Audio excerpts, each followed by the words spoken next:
أعوذ بالله من الشيطان الرجيم. بسم الله الرحمن الرحيم. ولقد جئناهم بكتاب فصلناه على علم هدى ورحمة لقوم يؤمنون. هل ينظرون إلا تأويله يوم يأتي تأويله يقول الذين نسوه من قبل قد جاءت رسل ربنا بالحق فهل لنا من شفعاء فيشفعوا لنا أو نرد فنعمل غير الذي كنا نعمل قد خسروا أنفسهم وضل عنهم ما كانوا يفترون. إن ربكم الله الذي خلق السماوات والأرض في 6 أيام ثم استوى على العرش يغشي الليل النهار يطلبه حثيثا والشمس والقمر والنجوم مسخرات بأمره ألا له الخلق والأمر تبارك الله رب العالمين. ادعوا ربكم تضرعا وخفية إنه لا يحب المعتدين. ولا تفسدوا في الأرض بعد إصلاحها وادعوه خوفا وطمعا إن رحمة الله قريب من المحسنين. وهو الذي يرسل الرياح بشرا بين يدي رحمته حتى إذا أقلت سحابا ثقالا سقناه لبلد ميت فأنزلنا به الماء فأخرجنا به من كل الثمرات كذلك نخرج الموتى لعلكم تذكرون. صدق اللہ العظیم. قرآن پاک جو ہے اللہ تعالیٰ کی بہت ہی بڑی نعمت ہے. اللہ تعالیٰ کی بے شمار نعمتوں میں عظیم الشان نعمت ہے جس کے ذریعے سے اللہ تعالیٰ نے ہمیں ہر چیز کو بڑی تفصیل کے ساتھ بیان فرمایا، اور اس میں سب سے بڑا جو اہم مسئلہ ہے آخرت کا مسئلہ ہے. آخرت کی زندگی کو اللہ تعالیٰ نے بڑی تفصیل سے بیان فرمایا. گزشتہ جو آیتیں تھیں سورہ اعراف کی، اس میں جنتیوں کے اور جہنمیوں کے درمیان جو بات چیت ہونے والی ہے، اور دنیا میں اللہ تعالیٰ نے جنت والوں کو جو وعدے فرمائے ہیں اس کا تذکرہ اور جہنمیوں کی سزاؤں کا تذکرہ، یہ سب تفصیل سے اللہ نے بیان فرمایا. اسی لیے یاد دلا رہے، دیکھیے وَلَقَدْ جِئْنَاهُمْ بِكِتَابٍ، یقیناً ہم نے تمہارے پاس ایک ایسی عظیم الشان کتاب ہم لے کر آئے ہیں، بہت بڑی عظیم الشان کتاب لے کر آئے ہیں. فصلناہ، جس کتاب کے اندر ہم نے ہر بات کو بڑے تفصیل کے ساتھ بیان فرمایا، جو ہماری آخرت سے ضرورت سے متعلق ہیں، ہماری زندگی کے بننے سے متعلق ہیں، اس کو ہم نے بڑے تفصیل سے بیان فرمایا. اور یہ جو علم ہم نے بیان فرمایا قرآن پاک میں، علی علم کی بنیاد پر اللہ تعالیٰ فرما رہے ہیں، یہ ہم نے اپنے علم کی بنیاد پر ہم نے اس کو بڑے تفصیل سے بیان فرمایا. کوئی بھی آدمی کوئی بات کہتا ہے تو اپنے گمان کے مطابق، اپنے تجربے کے مطابق کہہ سکتا ہے، لیکن اللہ تعالیٰ کی جو بات ہے وہ اللہ کے علم کے مطابق ہے، اور اللہ کا علم جو ہے بہت کامل ہے. اور پھر فرمایا کہ علی علم ہدی و رحمتن، جہاں بھی قرآن پاک کا تذکرہ آتا ہے اللہ تعالیٰ یہ 2 صفت بیان فرماتے ہیں، ایک ہے ہدن اور ایک ہے رحمتن، کہ اللہ کا کلام، اللہ کی کتاب راہ بتاتی ہے، راستہ بتاتی ہے، ہدایت کا ذریعہ ہے، اور جو اس راستے پر چلے ورحمتن، اس کے لیے رحمت ہی رحمت ہے. دنیا میں بھی رحمت ہے، آخرت میں بھی اس کے لیے رحمتیں ہیں. لقوم یؤمنون، یہ کتاب اس شخص کے لیے ہے جو اس پر یقین رکھ کر ایمان لائے. تو اللہ تعالیٰ کی بہت بڑی نعمت ہے، ہمیں سوچنا چاہیے اللہ نے جو ہمیں عطا فرمائی ہے کہ ہمارے عقیدے درست ہوں، ہماری عبادات درست ہوں، ہماری زندگی، گھریلو زندگی درست ہو، ہماری زندگی کیسے سنورے، جس پر آخرت کی زندگی کا بننا ہے، یہ اللہ تعالیٰ کی بہترین نعمت ہے جو ہمارے پاس اس وقت موجود ہے، جس میں دنیا کی بھی تفصیل ہے، آخرت کی بھی تفصیل ہے۔ تو ہمیں اس کو پڑھنا ہے، اس کو سمجھنا ہے۔ پھر آگے اللہ تعالیٰ جو ہے اس زمانے کے لوگوں کو اور ان لوگوں کو بھی جو قرآن پاک کی ناقدری کرتے ہیں ان کو فرما رہے هل ينظرون الا تأویلا، یہ لوگ کس بات کا انتظار کر رہے ہیں؟ کیا نتیجے کا انتظار کر رہے ہیں؟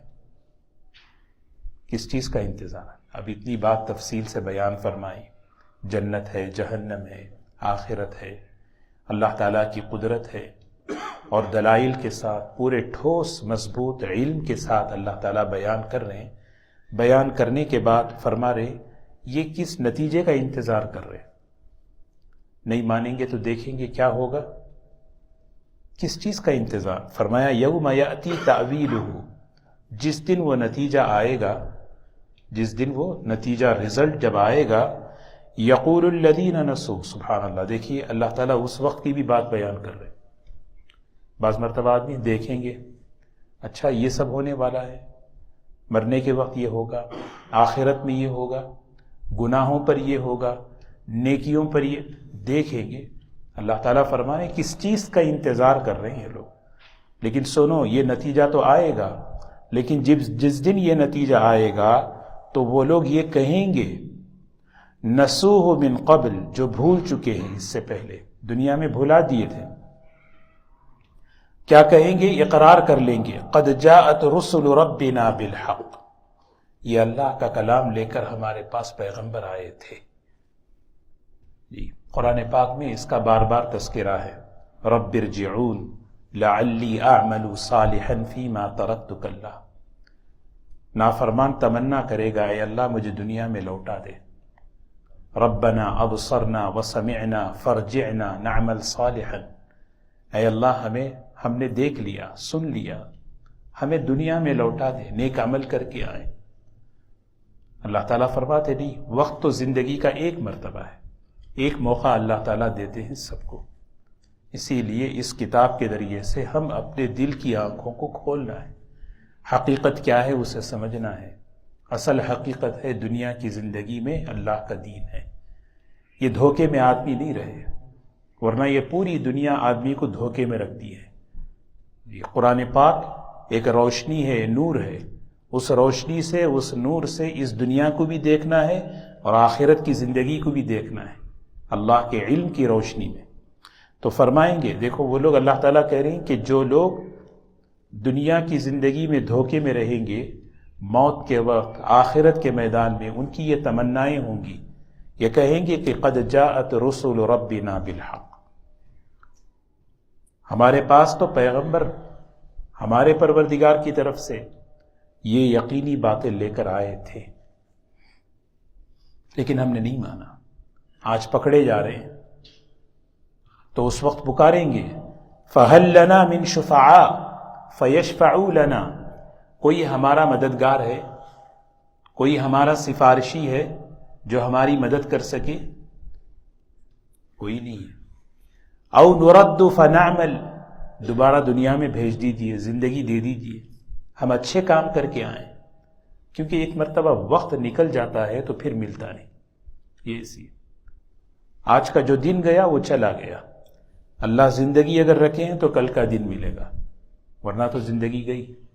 آدمی یہ تمنا کرے کہ مجھے آج کا دن ملے، نہیں، وقت کا کوئی بدل نہیں ہے۔ اسی لیے اللہ تبارک و تعالی قرآن پاک میں وقت کی قسم کھاتے ہیں۔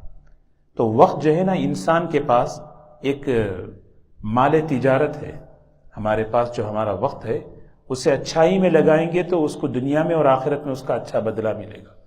اسی لیے فرمایا ہمیں لوٹا دیں دنیا میں تاکہ ہم فنعمل غیر الذی کننا نعمل، ہم وہ کام کر کے آئیں جو پہلے نہیں کیا کرتے تھے، ہم نے وہ نہیں کیا، نیکی کے راستے پہ ہم نہیں چلے، ایمان کے تقاضوں پر نہیں چلے، ہم وہ کر کے آئیں۔ قد خسروا انفسهم، اللہ تعالیٰ فرما رہے انہوں نے بڑا گھاٹا اٹھا لیا، اور یہ بات میں پہلے بھی عرض کر چکا ہوں، قرآن پاک کی زبان میں خسارہ اسے کہتے ہیں نفع کی چیز سے نقصان بنا لیا۔ اللہ دیے زندگی نفع اٹھانے کے لیے، اللہ دیے وقت نفع اٹھانے کے لیے، اللہ نے مال کی نعمت دی نفع اٹھانے کے لیے، لیکن انسان اس سے کیا کر لیا؟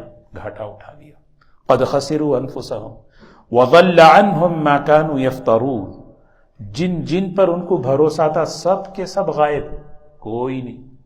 جس دنیا پر، جس لوگ پر، جس معبود پر، جس چیز پر ان کو زوم تھا یہ ہمارے کام آئیں گے، سب غائب ہو جائیں گے قیامت کے دن۔ کام کیا آئے گا؟ ایمان اور عمل کام آئے گا۔ تو یہ بات اللہ تعالیٰ پہلے ہی ہمیں بتا دی تفصیل کے ساتھ قرآن پاک میں، اور یہ قرآن کی سب سے بڑی صفت اللہ کا علم ہے۔ اب فرمایا، جانتے ہو یہ قرآن کس کا کلام ہے، کس کی بات ہے؟ اس کی عظمت، کیونکہ کلام کی عظمت جب اس وقت دل میں آتی ہے جب صاحب کلام کو پہچانتے ہیں۔ بھئی صاحب کلام کون ہے؟ اس کی قدرت کتنی بڑی، اس کی عظمت کتنی بڑی، وہ کتنا بڑا ہے، تو پھر اس کی بات کی بھی عظمت آتی ہے۔ پھر اللہ تعالیٰ اپنی بڑائی بیان فرما رہے ہیں، ان ربکم اللہ، یقیناً تمہارا پروردگار، تمہارا رب کون ہے؟ اللہ ہے، اللہ ہے تمہارا پروردگار۔ ان ربکم اللہ، یقیناً تمہارا رب، رب کسے کہتے ہیں؟ پالنے والا، تربیت کرنے والا، ضرورتوں کا پورا کرنے والا، ہماری ایک ایک ضرورت کو پورا کرنے والا اللہ ہے۔ الوہیت اکیلے ہیں اللہ، تو ربوبیت بھی اللہ اکیلے ہیں۔ ایسا نہیں کہ اللہ ایک ہے اور پالنے والے کی چیزیں دوسری بہت چیزیں ہیں، نہیں، اللہ ہی رب ہے۔ ان ربکم اللہ، اب اس کی صفت بیان فرما رہے ہیں، خلق السماوات والارض، جس نے آسمانوں کو پیدا کیا اور زمین کو پیدا کیا اپنی قدرت سے۔ پیدا کرنے میں، بنانے میں، دیکھیں نا، ایک آدمی چائے بناتا ہے، دودھ، شکر، چائے، چینی سے ملا کے چائے بنا دیا، چائے بن گئی۔ لیکن جو ہے پیدا کرنے کا مطلب یہ ہے عدم سے وجود، کچھ بھی نہیں تھا، اللہ نے بنا۔ خلق السماوات، آسمانوں کو اس نے پیدا کیا، زمین کو اس نے پیدا کیا۔ اسی لیے جب بھی قرآن پاک پڑھیں، نماز میں کھڑے ہوں، دعا کے لیے ہاتھ اٹھائیں، جب بھی ہمارے دل میں یقین ہو میں جس اللہ کا نام لے رہا ہوں اس کی بڑائی اتنی بڑی ہے، دل ہمارا اللہ کی بڑائی سے متاثر ہو، ہمارا دل اللہ کی بڑائی سے اس کی قدرت سے متاثر ہو کہ خلق السماوات والارض فی 6 ایام، 6 دن میں۔ یہ ساتوں زمین اور آسمان اللہ نے کتنے دن میں بنائے؟ 6 دن میں بنائے۔ کیوں بھئی؟ حالانکہ اللہ تعالیٰ کی قدرت تو ایسی ہے، اذا اراد شیئا ان یقول له کن فیکون، ایک امر سے ساری کائنات بن سکتی ہے۔ بڑی بہترین بات مفسرین نے ہمیں سمجھانے کے لیے لکھی ہے، قدرت تو اللہ کی ایسی ہے کہ ایک امر میں ساری کائنات بن جائے، لیکن 6 دن میں کیوں پیدا فرمایا؟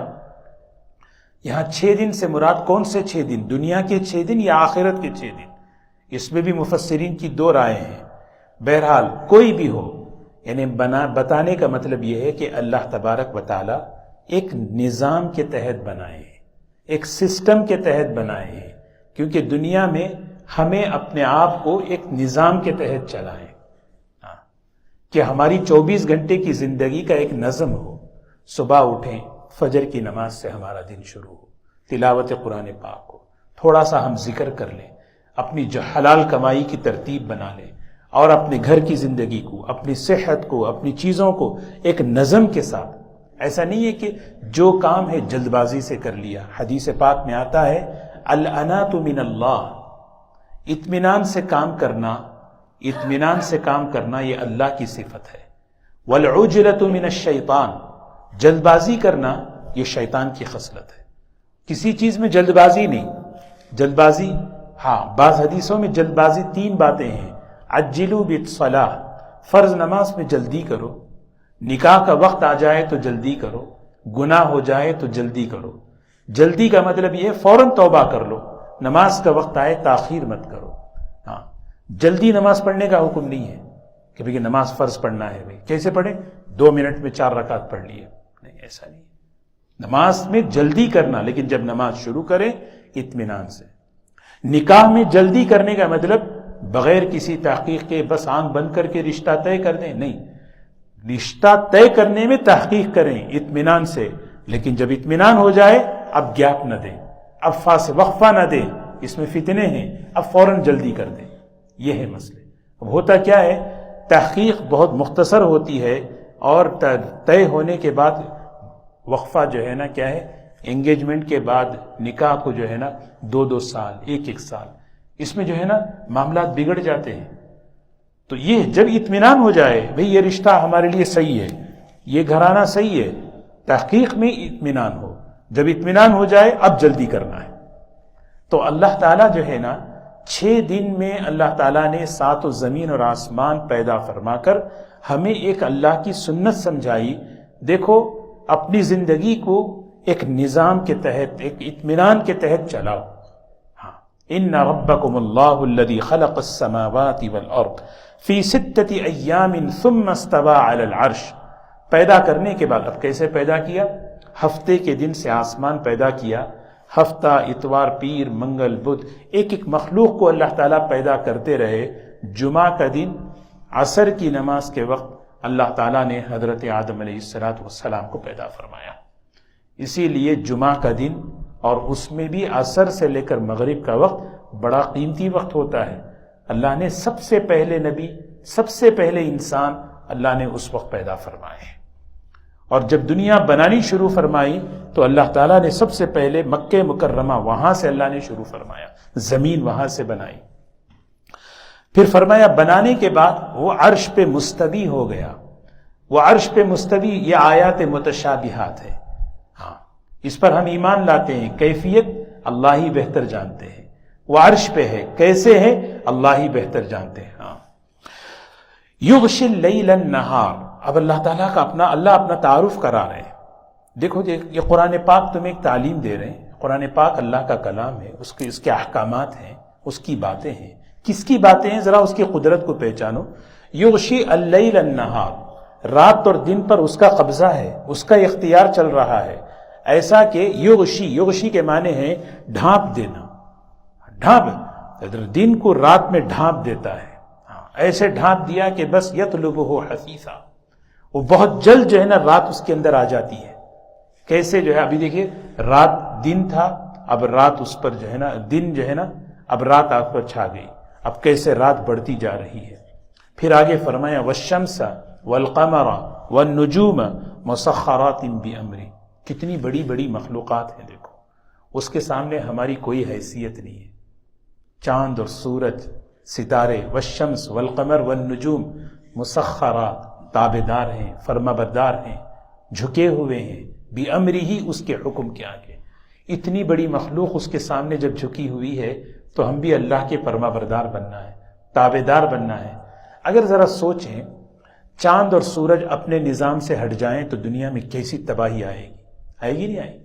اللہ تعالیٰ ایک سسٹم سے بنائے. والشمس والقمر قدرناہ منازل حتی عاد کالعرجون القدیم. سب کی منزلیں اللہ نے طے کر دی. للشمس ينبغي لها ان تدرك القمر. مجال نہیں سورج کی کہ وہ آگے بڑھے چاند سے. اگر آگے ہو تو پھر آج دنیا کی تحقیق ہے کہ اگر ذرا بھی چاند اور سورج کے نظام میں آگے پیچھے ہو تو دنیا تباہ و برباد ہو جائے. تو انسان، اللہ تعالیٰ نے اس کو بھی احکامات کا تابعدار بنایا. جب وہ انسان اپنے اس نظام سے ہٹتا ہے تو پھر جو ہے نا اس کی دنیا اور آخرت تباہ و برباد ہو جاتی ہے. الا سنیے، الا یہ حرف تنبیہ ہے. غفلت سے نکلے، غفلت سے بیدار ہو، غور سے سنیں. الا اسی لیے آتا ہے لہ الخلق والامر. پیدا کرنا اسی کا کام ہے، حکم اسی کا چلتا ہے. بعض مرتبہ آدمی یقین کرتا ہے کون پیدا کیا؟ اللہ نے پیدا کیا. حکم کس کا چلتا ہے؟ حکم ہم پر کس نے ہمیں پیدا کیا؟ اللہ نے. لیکن انسان بھول جاتا ہے حکم مجھ پر کسی اور کا ہے. نہیں، خلق اسی کا امر ہے، خلق اسی کا فعل ہے، امر بھی اسی کا فعل ہے. پیدا اللہ نے کیا، حکم اسی کا چلے گا. ہم پر جتنے حالات آ رہے ہیں وہ سارے حالات اسی کے ہیں، اسی کے امر سے ہیں، اسی کے حکم سے ہیں. خوشحالی کے، بیماری کے، تندرستی کے، عزت کے، پریشانی کے، جتنے بھی حالات ہیں یہ سب کہاں سے ہیں؟ الا لہ. پیدا اسی نے کیا. پیدا کرنے کے بعد چھوڑ نہیں دیا، بھئی اب تمہارے معاملات تمہارے حوالے ہیں، تمہارے مسائل تمہارے حوالے، نہیں نہیں نہیں، کوئی چیز ہم انسان کے اختیار، وہ سب اسی کی طرف سے۔ ہاں سنت ہے، کوئی خیر آتا ہے تو اس کیوں آتا ہے، کوئی انسان پر ناگواری آتی ہے تو کیوں آتی ہے، یہ اللہ تعالیٰ کی سنت ہے۔ الا لہ الخلق والامر تبارک اللہ، تبارک اللہ، اللہ کی ذات بہت بابرکت ہے، اللہ کا نام بہت بابرکت ہے، اللہ کا اسم بہت بابرکت ہے، تبارک اللہ، بڑی عظمت والی ذات ہے اللہ کی۔ لا الہ الا اللہ، اگر اتنا برکت والا جملہ ہے، موت سے پہلے اگر پڑھ لے تو جنت اس کے لیے واجب ہے۔ اتنا بابرکت ہے کہ اللہ کا نام لے لیں، اللہ کے نام کی برکت سے اس کے گناہ معاف ہو جاتے ہیں۔ 60-70 سالہ گنہگار، 60-70 سالہ شرک میں ڈوبا ہوا، لا الہ الا اللہ سچے دل سے پڑھ لے، بس اس کے گناہ معاف۔ الا لہ الخلق والامر تبارک اللہ رب العالمین، ساری کائنات، سارے عالموں کا وہ پروردگار ہے۔ ہمیں جو کچھ مخلوقات نظر آ رہی ہیں، ان مخلوقات کو ذکر فرمایا، بہت سی ایسی مخلوقات ہیں جو ہمیں نظر نہیں آ رہی۔ اللہ تعالیٰ خالق ہے، مالک ہے ان تمام مخلوقات کا جو ہماری آنکھوں سے نظر آ رہی، اور وہ مخلوقات جو ہماری نظروں سے پوشیدہ ہیں ان کا بھی اللہ خالق اور مالک ہے۔ اب آگے کی بات دیکھیں، سبحانہ اللہ نے اپنا تعارف کرا دیا، پیدا اللہ نے کیا، حکم تم پر اسی کا چلتا ہے، لہٰذا دنیا کی زندگی امتحان کی ہے، مسائل کی ہے، تو کیا کریں؟ اپنے مسئلوں میں، اپنے حاجتوں میں اللہ سے مانگو۔ ادعو ربکم، ادعو مانگو، پکارو، دعا کرو، ربکم تمہارے پروردگار سے۔ اپنے ابا سے پوچھو، بولے نا، ابا سے پوچھنے میں کیا مسئلہ ہے؟ کسی اور سے پوچھنا ہے تو آدمی جو ہے پریشان ہوتا ہے، کیسے پوچھوں، کیا کروں، جھجک ہوتی ہے۔ بھئی ضرورت ہے ابا سے جا کے بات کرو، تو آدمی بے جھجک باپ سے کہتا ہے ربکم، تم اپنے پروردگار سے مانگو۔ کتنا بہترین پاکیزہ رشتہ ہے کہ تمہارا پروردگار ہے۔ ادعو ربکم، اپنی مسائل ہیں، کہاں سے آئے مسائل؟ اسی کے پاس سے آئے، حالات وہی۔ جی اسی لیے جو ہے نا ہمارا یقین بنے، اللہ تعالیٰ خالق الاحوال والاشیاء، چیزوں کا بھی خالق اللہ، حالات کا بھی خالق اللہ ہے۔ حالات کا خالق اللہ ہے اور حالات کو حل کرنے والا بھی اللہ ہے۔ تو حل کیسے ہوں گے؟ تمام نبیوں نے مسائل میں اللہ سے سامنے مانگا۔ اللہ اب وہ بتا رہے ہیں ادعو ربکم، بھئی دعا سب سے بڑی عبادت، عبادت کا مغز، عبادت کی جان۔ ہم خود سوچیں، اب دعا کے آداب بیان کر رہے ہیں، اللہ سے مانگو تو کیسے مانگو؟ تضرعا و خفیتا، گڑ گڑاتے مانگو، تھوڑا سا گڑ گڑاؤ، رونا ہے رونے کی صورت، رونا نہ آئے تو رونے کی صورت، گڑ گڑاتے ہوئے۔ اللہ کو پسند ہے، اللہ خود سکھا رہے ہیں ایسا مجھے مانگو، میرے سامنے ایسے مانگو، تھوڑا سا جو ہے نا ایک قطرہ آنسو کا بہا لو اپنے مسائل میں۔ اسی لیے بندہ اللہ کے سامنے اپنے مسئلے میں جب روتا ہے، اللہ اس کی برکت سے اس کے دل میں سکون پیدا کر دیتے ہیں۔ حل ہونا نہیں ہونا یہ اللہ کی فیصلے، اللہ کی حکمت ہے، لیکن جب بھی کوئی مسئلہ پیش آئے نا، بندہ تنہائی میں 2 رکعت پڑھ کر اللہ سے کہے یا اللہ یہ میرا مسئلہ ہے، دیکھیں پھر اس دعا کی برکت اللہ دل میں سکون پیدا کر دے۔ اور یہ سب سے بڑا مسئلہ ہے، دل میں سکون کا پیدا ہونا سب سے بڑا مسئلہ ہے۔ وہ کام ہونا نہیں ہونا یہ اللہ کی حکمت ہے۔ بعض مرتبہ اللہ تعالیٰ وہ میرا کام پورا کر کے مجھے سکون دیتے ہیں، بعض مرتبہ نہیں کر کے بھی سکون دیتے ہیں، یہ اس کی حکمت ہے۔ تو ادعو ربکم تضرعا، گڑ گڑا کر، گڑ گڑا کر۔ اس لیے حدیث میں آتا ہے اللہ کے سامنے رونا نہ آئے تو رونے کی صورت بناؤ، وخفیۃ، چپکے چپکے، آہستہ آہستہ، تنہائی میں۔ یہ صفت ہمیں سیکھنی ہے۔ ہم دعا کرتے ہیں، نماز کے بعد دعا کر لیے، رمضان میں دعا کر لیے، افطار میں دعا کر لیے، لیکن ایک چیز جو ہے نا خاص طور پر حضرت ڈاکٹر عبدالحی صاحب رحمۃ اللہ علیہ بڑی عجیب بات فرماتے ہیں، چپکے چپکے اللہ سے مانگتے رہو، چپکے چپکے، بیٹھے ہیں بیٹھے، ابھی بیٹھے بیٹھے، یا اللہ جو قرآن پڑھا جا رہا ہے وہ مجھے سمجھا دے، یا اللہ یہاں سے نکلے چلتے چلتے، یا اللہ یہ میرا کام ہے، یا اللہ وہ حل کر دے، یا اللہ، یا اللہ وہ میرے مسئلے کو آسان کر دے، یا اللہ اس چیز کو میرے لیے آسان کر دے، یا اللہ فلاں چیز۔ بات اللہ سے بات چیت کرنا تنہائی میں، چپکے چپکے، خفیہ۔ اس سے سب سے بڑی چیز کیا ہوگی؟ اندر دل میں جو ہے اللہ سے تعلق پیدا ہوگا، یہ بہت بڑی خوبی ہے، یہ بہت بڑی طاقت ہے۔ جو اکیلے جا رہے ہیں، اکیلے کوئی نہیں ہے، ڈرائیو کر رہے ہیں، دل یا کتنے مسئلے نہیں ہیں، آدمی چپ کیا اللہ فلاں مسئلہ ہے، اس کو یا اللہ دور کر دے، فلاں مسئلے کو یا اللہ حل کر دے۔ اللہ سنتے والے، اللہ جانتے ہیں۔ یہ بہت بڑی حدیث میں آتا ہے تنہائی کے اعمال قیامت کے دن اللہ تعالیٰ فرشتوں کے سامنے جب اعمال پیش ہوں گے سارا کا سارا اجر دے دیا جائے گا۔ اللہ تعالیٰ کہیں گے سب کچھ ہو گیا؟ جی نہیں، کیونکہ کچھ اعمال ایسے ہیں جو میرے علاوہ کوئی جانتا ہی نہیں، اس کا اجر میں دینے والا ہوں۔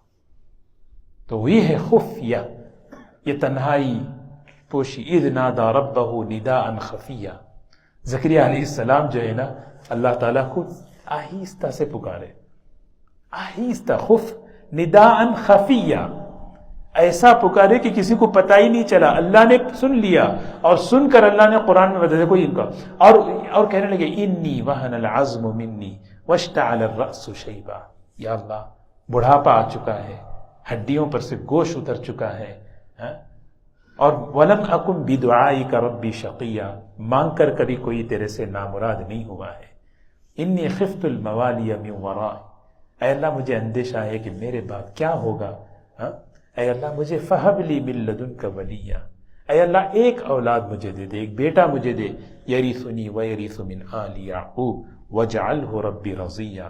تین چیزیں حضرت زکریا علیہ السلام نے مانگی، اللہ نے 8 نعمتیں اللہ نے عطا فرمائی۔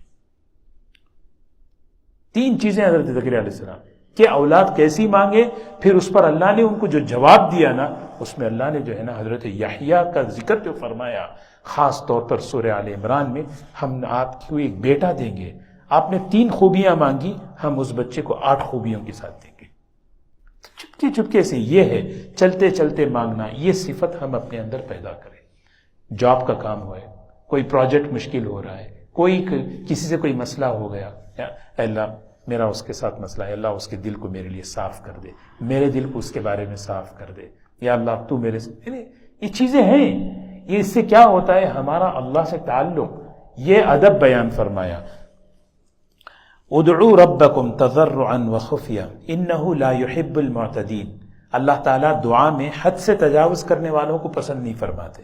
مانگ رہے ہیں اللہ سے، معتدین، حد سے تجاوز کا معنی کیا ہے؟ آدمی اللہ سے دعا مانگے اور دعا میں چیخ چیخ کر مانگنا، یا دعا جو ہے نا اس طرح مانگنا کہ کنڈیشن لگائیں، یا اللہ جب میں صبح اٹھوں تو میرے جیب میں $10,000 ہو، یا اللہ، ہے نا، یا اللہ مجھے جو ہے نا ایسی جاب دے کہ جو پیکج جو ہے نا اتنا ہو، شرائط کے ساتھ نہیں، ہے نا۔ ایک صحابی نے جو ہے نا اللہ سے دعا مانگی، اے اللہ جنت میں مجھے ایک محل عطا فرما جو بالکل سفید ہو اور رائٹ سائڈ ہو، اس اللہم انی اسألک القصر فی الجنہ القصر الابیض، اے اللہ سفید محل چاہیے اور بالکل داہنی طرف۔ حضور صلی اللہ علیہ وسلم نے فرمایا تم کیوں یہ شرائط کیوں لگاتے ہو، یہ چیز اللہ کو پسند نہیں ہے، تو شرائط نہیں، اللہ سے خیر۔ پھر آپ نے فرمایا اللہ سے جنت مانگو، اللہ سے جنت کے اعمال مانگو، جہنم سے پناہ مانگو، تو اللہ تعالیٰ سے جو ہے نا خیر مانگے، اللہ سے خیر مانگنا، شرائط نہیں لگانا، اے اللہ یہ ہونا ہے، یہ ہونا ہے، یہ صبح میں اٹھوں تو یہ ہو جائے، شام میں جاؤں تو یہ ہو جائے، ایسا نہیں۔ وَلَا ادْعُوا رَبَّكُمْ وَلَا تُفْسِدُوا فِي الْأَرْضِ بَعْدَ إِصْلَاحِهَا، زمین میں فساد مت مچاؤ زمین کی اصلاح کے بعد، کیونکہ اصلاح کا مطلب یہ ہے کہ دین ہے، دین سے جو ہے سوار آتا ہے، ایمان سے زندگی سنورتی ہے، معاشرہ سنورتا ہے۔ اللہ نے ایمان دیا، اعمال دیے، اللہ نے اس ایمان کے ذریعے سے، حضور صلی اللہ علیہ وسلم نے ایک صحابی سے فرمایا کیا ہوگا اس وقت تمہارا حال، کہ جب تم آؤ گے تم دیکھو گے اپنے آنکھوں سے کہ ایک عورت جو ہے عراق سے چلے گی اور مدینہ منورہ اکیلی تنے تنہا آئے گی، کوئی کسی چیز کا خوف نہیں ہوگا، نہ اس کا مال بھی محفوظ، اس کی عزت بھی محفوظ۔ یہ ہے اصلاح، ماحول سنور جائے، جان بچ جائے، مال بچ جائے، عزت، کیونکہ 3 ہی چیزیں انسان کی اصل ہیں ایمان کے بعد، عزتیں محفوظ ہوں، مال محفوظ ہو، اور پھر جان محفوظ ہو۔ یہ ہے، یہ ایمان کی برکت سے یہ چیزیں آتی ہیں، اس اللہ نے وہ چیز دی ہے، اس کے بعد فساد مچائیں۔ انہ لا وَادْعُوهُ خَوْفًا وَطَمَعًا، پھر دوبارہ فرمایا اللہ کو پکارو پوری امید کے ساتھ اور ڈرتے ہوئے، امید بھی ہونا، خوف بھی ہونا، دونوں چیزیں ہونا چاہیے۔ امید کا مطلب نہیں اللہ میری ضرور سنیں گے، خوف کا مطلب اپنے عمل پر اپنے کیے پر بھروسہ ہو، میں یہ مانگنے کی دعاؤں کی ضرورت نہیں ہے، ایسا بھی نہیں۔ ان رحمت اللہ قریب من المحسنین، یقیناً اللہ کی رحمت نیک لوگوں کے ساتھ بہت قریب ہے، بہت قریب، نیک لوگوں کے ساتھ۔ دعا نیکی ہے، جب بندہ ہاتھ اٹھاتا ہے دعا کے لیے اللہ کی رحمت متوجہ ہو جاتی ہے۔ ان رحمت اللہ کی رحمت محسنین کے قریب ہے، دعا مانگنے والوں کی طرف متوجہ ہو جاتی ہے، اسی لیے مانگو یقین کے ساتھ۔ پھر آگے کی آیت میں ایک امید دلا رہے ہیں۔ امید کیا ہے؟ دیکھیے کیسے اللہ تعالیٰ اپنی امید، هو الذی یرسل الریاح بشرا بین یدی رحمتی، اللہ تعالیٰ اپنی رحمت بتاتے ہیں۔ دیکھو یہ بھی دعاؤں پر میری رحمت متوجہ ہوتی ہے، یہ غیب میں ہے، یہ چیز غیب میں ہے، نظر نہیں آ رہی، لیکن ایک چیز مشاہدے میں ہے، میں اس کو دکھا رہا ہوں، اس چیز کو دیکھ کر غیب پر ایمان لاؤ۔ وہ یہ ہے کہ جب وہ اللہ جو ہواؤں کو بھیجتا ہے بارش برسانے سے پہلے، بارش برسانا ہے رحمت ہے، لیکن اس سے پہلے کیا ہے؟ ہواؤں کو بھیجتا ہے۔ اس لیے اللہ دینا چاہتے ہیں، اس سے پہلے دعا مانگنے کی توفیق دیتے ہیں۔ اس سے پہلے کیا ہے؟ اسی لیے ہاتھ اٹھانے کی توفیق دے دینے کا ارادہ ہو گیا۔ خوب ٹھنڈی ٹھنڈی ہوا چلی، بارش آنے والی ہے، چلو جلدی چلو گھر چلے، یعنی هو الذی یرسل الریاح، وہ اللہ جو ہواؤں کو چلاتا ہے، بشرن، خوشخبریوں کے طور پہ، سب کے چہرے کھل اٹھتے ہیں، ابھی بارش آ رہی ہے، بین یدی رحمتی۔ اور دیکھیں اللہ کیسے، حتی اذا اقلت سحابا ثقالا، یہاں تک کہ اللہ تعالیٰ اپنی قدرت سے بادلوں کو، بڑے بڑے بوجھ والے وزنی بادلوں کو اللہ اٹھاتے ہیں، سقناہ لبلد، ہم اسے برساتے ہیں، ہم اسے پہنچاتے ہیں ایک شہر سے دوسرے شہر۔ بعض مرتبہ جو ہے بادل یہاں نظر آتا ہے، مل پیٹس میں بارش ہو جاتی ہے، بعض مرتبہ یہاں بادل نظر آتا ہے، سین ہوزے میں بارش ہو جاتی ہے۔ یہ اس کا نظام ہے، سقناہ لبلد میت، جو زمین مردہ ہے، بنجر ہے، گرمی کی وجہ سے مردہ ہو چکی، بنجر ہو چکی، لیکن بارش برسی، فاحییناھا فاخرجنا بہ من کل الثمرات، پانی کو برسا کر اس میں سے اللہ نباتات کو، پھلوں کو اگاتے ہیں۔ کذالک نخرج الموتیٰ، روزانہ اللہ بارش کے موسم میں بتاتے ہیں، اللہ فرما رہے ہیں اسی طرح قیامت میں ہم زندہ کریں گے۔ یہ چیز یقین ہو، مرنے کے بعد، مرنا سب نے دیکھا ہے، مرنے کے بعد اٹھنا یا تو لوگ انکار کرتے ہیں یا تو نظروں سے یہ چیز اوجھل ہے۔ ایک طبقہ وہ ہے جو مرنے کے بعد اٹھائے جانے کو مانتا ہی نہیں، لیکن ایک طبقہ وہ ہے اس سے غافل ہے۔ اللہ تعالیٰ بار بار بارشوں کو برسا کر دکھاتے ہیں، جیسے اللہ یہ بارش کو برسا کر زمین سے نباتات اگاتے ہیں، پوری دنیا اس کو تسلیم کرتی ہے۔ اسی طرح اس کو بھی یقین مانو، اللہ تعالیٰ موت کے بعد مردوں کو زندہ کریں گے۔ اور فرمایا لعلکم تذکرون، شاید کہ تم نصیحت حاصل کرو۔ لعلکم تذکرون، یہ تذکیر کے معنی ہیں عبرت لینا، نصیحت حاصل کرنا۔ زندگی مختصر اللہ دے رہے ہیں، مرنے کے بعد جب اللہ اٹھائیں گے تو مجھ سے زندگی کا سوال کریں گے، مجھ سے میرے ایمان اور اعمال کا سوال کریں گے، پھر اس پر میری آخرت کا فیصلہ ہوگا۔ یہ اللہ دنیا میں بھی بتا رہے ہیں۔ جس طرح ایک پانی سے بارش کے پانی سے اللہ تعالیٰ مردہ زمین کو زندہ کر کے بہترین قسم کے پھل، بہترین قسم کے پھول اللہ ہمارے سامنے، دیکھیں نا جتنے پھل ہمارے سامنے ہیں بغیر بارش کے پانی کے نہیں آئے۔ اسی لیے اللہ فرماتے ہیں ایک پانی میں نے اور دیا، وہ پانی وحی کا علم ہے، وحی کا علم ہے۔ وہ پانی جب دلوں پہ برستا ہے، یہاں سے ایمان، یہاں سے یقین، یہاں سے شکر، یہاں سے جو ہے خیر اور نیکی کے اعمال زندگی سے نکلتے ہیں۔ جب بارش کا پانی زمین پر برستا ہے تو کیا ہوتا ہے؟ یہاں سے کیا ہے؟ بہترین قسم کے نباتات۔ لیکن اللہ کا کلام یہ علم ہے، اس کو حضور صلی اللہ علیہ وسلم نے بخاری شریف میں مثال دے کر فرمایا، مثل ما بعثنی اللہ بہ من الہدی کمثل غیث، اللہ نے جو علم عطا فرمایا ہے، جو حضور صلی اللہ علیہ وسلم کو اللہ نے جو علم دیا، اس کی مثال بارش کے پانی کی طرح ہے۔ بارش کا پانی جب برستا ہے تو پھر سے زمین لہلہانے لگتی ہے، اسی طرح جب اللہ کا علم دلوں پر اترے تو پھر کیا ہے؟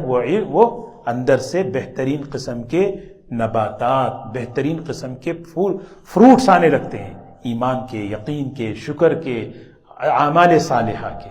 آگے اللہ تعالیٰ اسی کی تفصیل بیان فرما رہے۔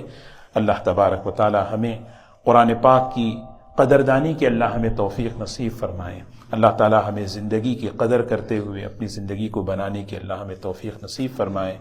سبحان اللہ بحمدہ، سبحانک اللہم بحمدک، نشہد ان لا الہ الا انت، نستغفرک ونتوب الیک۔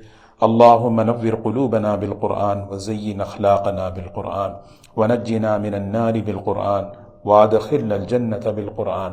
اللهم اجعل القرآن ربيع قلوبنا وجلاء همومنا وغمومنا وأحزاننا، رب اغفر وارحم وأنت خير الراحمين برحمتك يا أرحم الراحمين۔